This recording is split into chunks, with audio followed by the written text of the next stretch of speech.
Hi friends, I'd like to share something along the lines of love, even though it's not February and not Valentine, but I was thinking back on Mother's Day, and that weekend I had contemplated sharing something that weekend and posting it, but I didn't.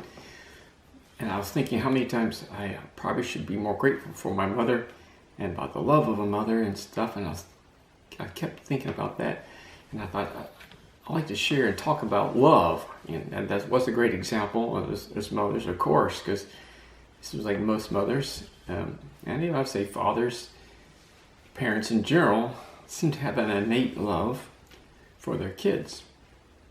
Now, and of course, there are some parents maybe aren't as good at that as others, but there's something in a healthy relationship that a parent just seems to naturally have for their children. They love their children, they care for their children, they provide for their children. The children are important to them, and they spend time with them and play with them and train them and develop them as best they can. And I was thinking about my mom. I observe her love, and I see it not just towards me, but I see it towards other people. So love is not just a one-way thing, but it should definitely be inside the family. You know, you should see a husband and wife love one another, and also the parents loving their children. You know, it goes all the way around. That's ideally what love should be and act like. Of course, we all have our issues and areas that we need to work on, but it's so good and so important that love is evident in the family. And I'm grateful for my mom in many ways. She's had to. It's been difficult, I'll put it that way.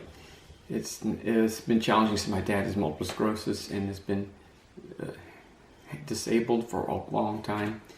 It's been gradually has gotten worse over the years, and over the past 10 years plus, she's having to deal more and more for him. And to see my mom's love for my dad, and it is very admirable, and a lot of people think a lot of my mom because of her dedication and her love for her husband.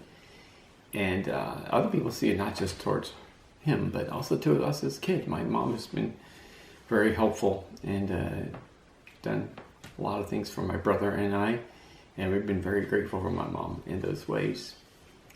And I just encourage, I was thinking about this too, it's like, man, we shouldn't just say, I love you, Mom, on Mother's Day, or I love you, Dad, on Father's Day. Hopefully that's something that's ingrained in our life, that we, at various occasions, tell your parents, tell your children that you really love them, and not just say, I love you, but say it like you mean it. And love is so important. And of course, we all know, and Father's Day is coming up too, by the way. So, love is so important, and the ideal example of love, of course, we know is Jesus Christ.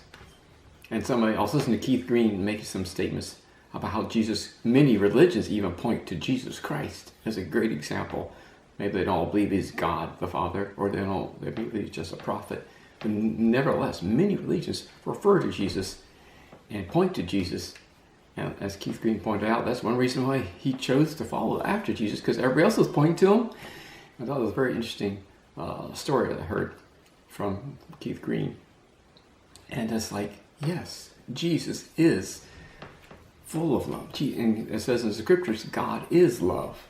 And it's like, if you want to know love, if you want to love other people well, you need to know God. You need to know Jesus, because Jesus, he did love. He showed it in so many different ways. He loved unlovely. He loved the outcast. He cared for those who are on the bottom of the totem pole. And he even loved, it might not seem as obvious, those others who were maybe not so lovable. Even the hierarchy, the priests and stuff, even though he did chide them many times, but that correction he was giving them was for their good. He wasn't just correcting those religious leaders just to slap them in the face. You correct people, that is love.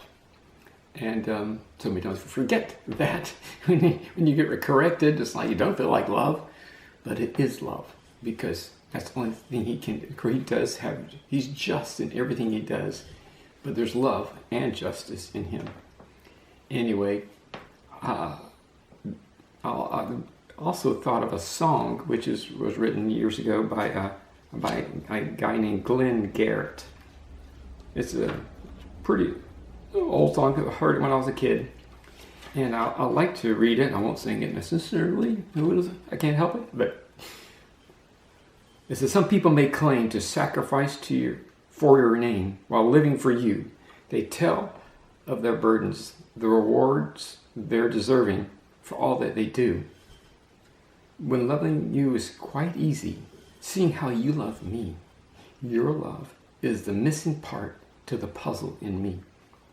And it's easy to love when you're loved. It's easy to care when you're cared for. It's easy to give to someone who's given his all. Yes, it's easy to love when you're loved. It's easy to care when you're cared for. It's easier to stand when you know someone cares if you fall. I'm glad I can say that you are my Father and I serve you. In the wealth of your kingdom, your joy and your freedom in all that I do. And it goes back to the chorus. It's easy to love when you're loved. It's easy to care when you're cared for. It's easy to give to someone who's given his all. Yes, it's easy to love when you're loved. It's easy to care when you're cared for. So sometimes we need to remind ourselves that it's more important for us to love than it is to be loved. Yes, we all want to be loved. Yes, it's great to be loved.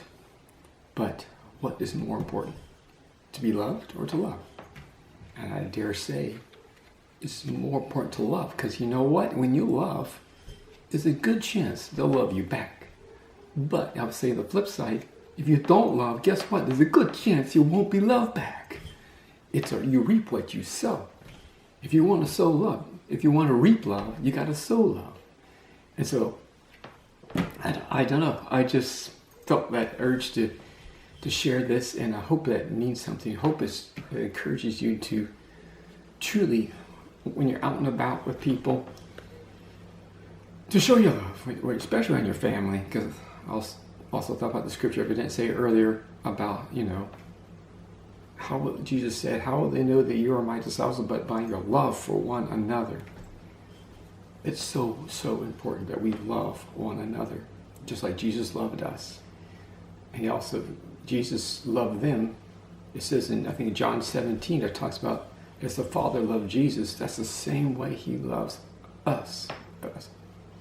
The love that we have is the love of God. How much more should we love others, since he loves us so well? So, find ways and look for opportunities, even pray for opportunities that God can use you to love those around you. I love you, my friends, and I hope you can share your love with others around you. God bless.